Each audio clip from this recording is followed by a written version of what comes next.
Right, thank you. This is Dr. Rajesh Kana. I'm a faculty in the psychology department.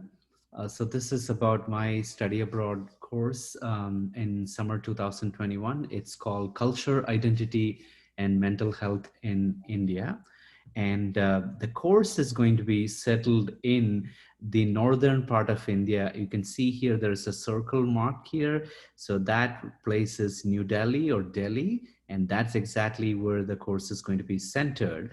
And the pretty building which you're seeing next, and that's one of the fortresses in the country. We'll go to some of these beautiful cultural icons in the country as well as um, part of the course. So here's just an introduction about who I am. So again, my name is Dr. Rajesh Kana. I am a professor in the Department of Psychology. And what I do on a daily basis is I do neuroscience research involving children and adults with autism spectrum disorders. And so we in my lab study the brains of children and adults with autism, its structure, its function, its connectivity, and so on and so forth. And we have several ongoing projects involving individuals with autism. International experience, well, I grew up in India, so I know the country reasonably well. And I travel back and forth between Birmingham and India at least once. I try to go at least once a year, so I'm familiar with the place. And how many times have I led the program? Twice. And before coming to UA last year, I was at UAB and I taught this course a couple of times from there. We had about 12 to 15 students who went with me to New Delhi, and we had, I would say, a life-changing sort of experience. It's such a learning experience for me as well as my students, because it's a completely different experience each time go to a colorful and rich country like India. So how did I get involved in the program? I always wanted to share the experience of India and its culture with the students, and the Education Abroad program at UA would be a great place to, great vehicle to do that. And that's where it started. Fun fact, I don't know, I mean, different states in India speak different languages. A good example is at home. My wife and I speak different languages. It comes quite handy when we argue, but otherwise, we have completely different languages. She's from the northern part of India, and I'm from the southern part of India, and we speak totally different language. Let me go to the next slide. Yeah. So program introduction, as I said, the location is in New Delhi, India, and the building which you are seeing, there is another beautiful building in the capital city. So that is the House of the President, just like the White House. So it's a beautiful place to visit as well. Where the course is going to be focused on, or the school name, I'm just putting it there multiple schools, because we don't have this course is going to be very much field trip oriented. So I don't have like one university or institution where this is going to be centered, but we will have lectures in, for example, Indian Institute of Technology, IIT, which is like the MIT of India, Ambedkar University, Action for Autism, and different hospitals in the city. So it's going to be at multiple places, and sometimes the lecture will be at the place where we are staying. So we will talk about that as well. Class schedule, again, I'm just putting it there from Monday to Saturday, 8 a.m. to 4 p.m. Again, I'm not going to give lecture for 12 hours. That's not the way it's going to work. As lecture will be an hour or two maximum, but we will have trips around the city and different parts to learn more and more about the culture and some of the topics which we which we discuss as part of the course. So timeline for study abroad, I think, or time abroad. Sunday, May 30th, 2021, arrive at Indira Gandhi International Airport in Delhi. That's what, I put it there. Again, we haven't completely settled on some of these things, but I think, in general, this should be it. And which means, to reach there on 30th, you need to leave from Birmingham Airport a day before, actually, because while you go to India, you kind of lose a day because they are ahead in time. May 31st to June 12th is the class, about 10 12 days, and again, as I said, the classes will be at various locations, and June 12th would be the end of the program. So cumulatively, we are looking at about 2 weeks actually, and that 2 weeks would be thickly packed with lectures and field trips and interesting experiences, a lot of cultural exposure as well. Accommodation, so we have been staying at a really wonderful place, and so this is a bed and breakfast place in New Delhi, at the heart of the city, in South Delhi. And throughout the stay, we are not staying anywhere else other than this place. So we would be centered at this place, and then we'll be traveling to other parts um, in the outskirts of Delhi, probably for field trips and things like that. But this is a really nice place, and we know the people there, and had stayed there multiple times. So it's at a really nice location. So we'll be centered at this place. Very handy, clean, and good place. So one more thing I wanted to say here is, like, many of our classes, we do some of these classes in the living room there. You can see it's a nice feeling that we don't have to get up and then go to a university or find a place to give a lecture. So sometimes what happens is that we wake up in the morning and then go through a lecture in the living room there, and then we go back, eat breakfast, and get ready, and then we go for our field trip. So it's that kind of fun associated with it. Total number of hours of class lectures, about 20 hours in total, means 3 credits of is the course credit, and 20 hours in the sense I'm talking about probably lectures, mine as well as other guest lectures included. It'll be around that.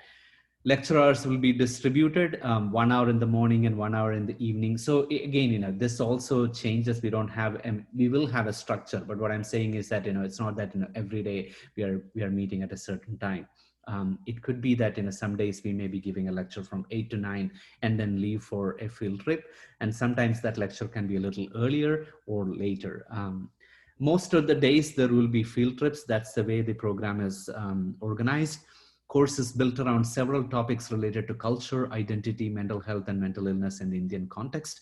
So we are going to look at a bunch of things related to mental health and culture. For example, dynamics of gender differences and its impact on cultural persona in India.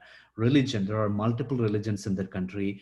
So we will be able to see and experience some of the nuances of how the culture coexists with all these different religious beliefs. Language, of course, I talked about this briefly. Multiple languages, even in a city like Delhi, which is kind of a place where several things converge.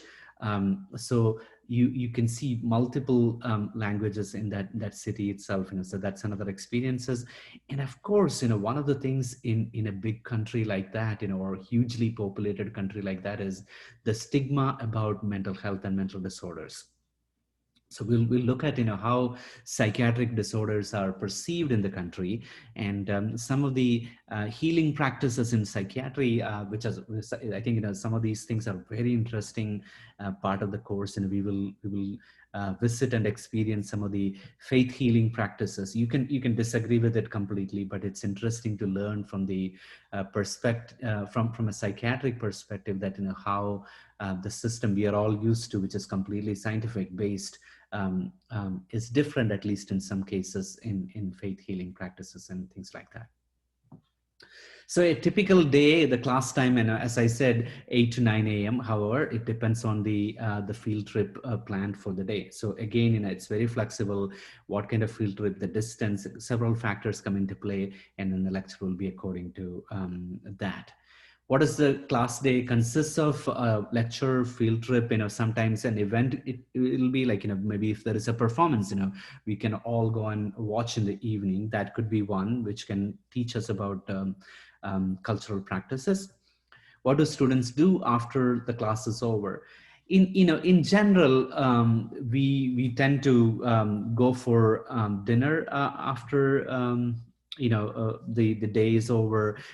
So we try to go most of the days as a group, as a class, for dinner, and that has been safer and fun.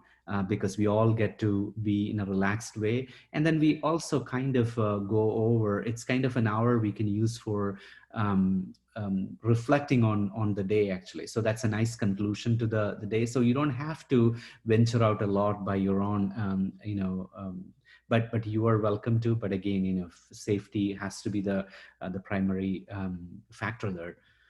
Nighttime, as I said, most evenings there is a group dinner where that day's activity is discussed. And so it's a good conclusion, starting with the lecture, then do a field trip, and then end with the dinner. That's a wonderful day to look at. Packing appropriate attire for the program location. So mostly light and casual jeans or shorts. That's that kind of attire. Layers one, because the time we are going to Delhi, which is in May, June kind of time, is summer there, peak summer. So it can get really warm. It's kind of like August in Birmingham, or July, August in Birmingham, Tuscaloosa area. So it's going to be really hot. Nothing too big and bulky that takes up a lot of room and space in your bag. Again, no need to carry, huge luggage. General rule, if you have to question yourself on the choice, leave it at home. Okay, so most of the things, if you need, also you can get it in a place like Delhi. Questions to consider: is doing laundry an option? Yes, it is an option. I think these bed and breakfast places are pretty much like any place we would see in US, so it has different options there. Any specific attire be required for excursions and field trips? Again, we can talk about it once the students are registered for the course. I will have another session to talk about the specific things at that point. There are places where we may go, they may have a dress code. At that time, we may have to talk about those things. What's the weather like on the program, in the program location? Hot. That's what I would say. So it's really, really warm. Money, passport, and visas. Local currency is called Indian rupees, and the conversion rate is here $1 equal to 73 rupees. So once you exchange the dollar, you'll have a lot of cash, actually, right? So that's the conversion rate. And passports are necessary in order for you to get into and leave the country. Make sure it's valid for 6 months after departure. So of course, in a US passport, if you have, or if you don't have, you should get the US passport. And then once you have the passport, you need to get a visa. So that's what, like, you can get a tourist visa very quickly. So visa is needed. And once that visa is stamped on your passport, you're good to go. Usually they permit you to have a window of like 6 months in that visa. Health and safety, COVID-19 update. So here's just a map of the COVID situation. There are some other cases and things like that. I just found a map, and again, you can find this online, and this changes every day. Make sure that each student gives their parents the emergency numbers in the handbook, as well. Giving them the personal phone number is good in case of emergencies. Talking with your doctor is a key thing, especially if you need any shots. Again, I will have a detailed session on some of these things as we get closer to the program. We will have emergency numbers, we will have doctor information, and there are doctors there as well if we need to visit. We have had cases like that before, and everything went smoothly so far, actually. So I think, we will take all those precautionary measures at that point, and also we will, and the University of Alabama Study Abroad office will make a decision about it. If COVID-19 situation prolongs, I think we will follow the university and the country's rules regarding what we need to follow. So the cost of the program is approximately this, I think, 3,900 and something. Again, this needs to be finalized, so this is somewhere in that range. And I think that's pretty much about it. And what's next, general app. There is an app for the program. You can see here in each of these slides, and I have it at the end as well. To sign up for the program, you can email studyabroad@ua.edu, and you can also find out about other information sessions. So we will do a lot of fun things as well as part of the course. It's not like just lectures and field trips related to the study. Since our program is built with a lot of learning about culture, language, food, and different things. I think we will have visits to historical sites. You can see Taj Mahal in this slide here.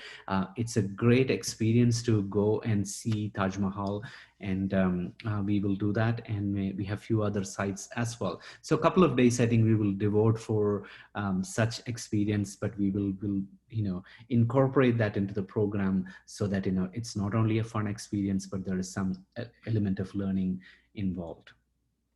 So this is the QR code for you to fill the application, and you can look at that.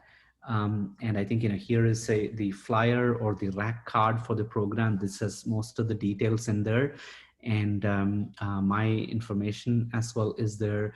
If you have any questions, feel free to write to me, or if I don't know, I think you can write to Education Abroad, or I can, direct you to that way actually. But to conclude, I think I just wanted to say that, if you haven't visited in India, and if you are interested, if you have such a thing in your mind, this is a great opportunity. And I would say life-changing. That's what I would say. And again, I'm not boasting my program. I think both for me and for my students who have gone through, it's such an experience actually. In 2 weeks, you are just going through an amazing culture and coming back with a huge bag of experiences actually. Okay, so thank you.